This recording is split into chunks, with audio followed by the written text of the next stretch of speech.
Now, here are some ways you can incorporate appropriate body language into your speeches. Eye contact. Have you ever conversed with someone who did not look at you directly?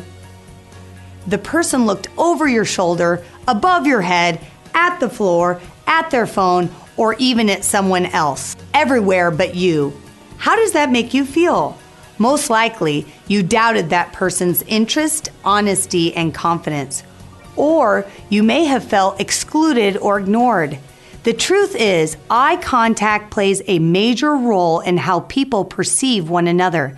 And as a speaker, you must pay special attention to it. Establishing eye contact with your audience is a prerequisite for being able to project and create a bond with your audience. Don't just pass your gaze throughout the room.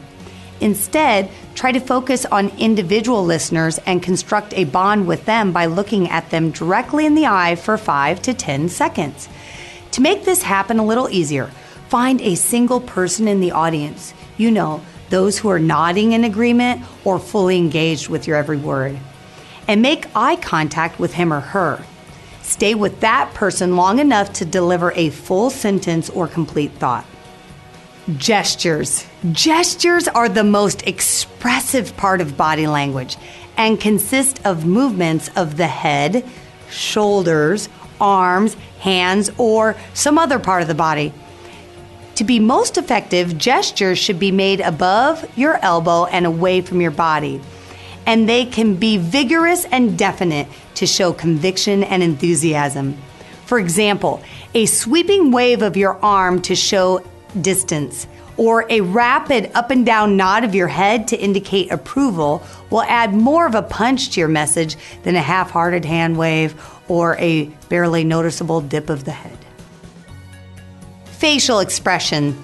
Your face conveys how your listeners are supposed to react and feel. For example, if you're talking about a terrible automotive accident, yet you are smiling and nodding, your audience will be confused, not sad. Your facial expression must be consistent with the feelings or information you are communicating.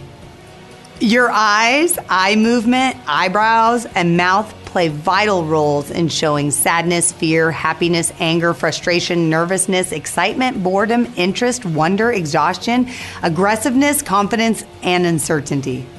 Whenever you show these feelings, your audience will imitate them. Show sadness by lowering your eyelids, turning down your mouth slightly, and bowing your head. Show surprise and disbelief by widening your eyes and raising your eyebrows. Smile broadly to show happiness. Make it natural.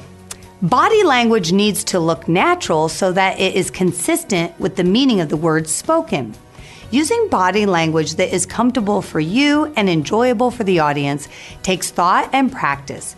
It is so important to practice your speech in front of a mirror, camera, or in front of a few trusted friends or family so that your eye contact, gestures, and facial expressions fit appropriately into your speech. Match your gestures to your words.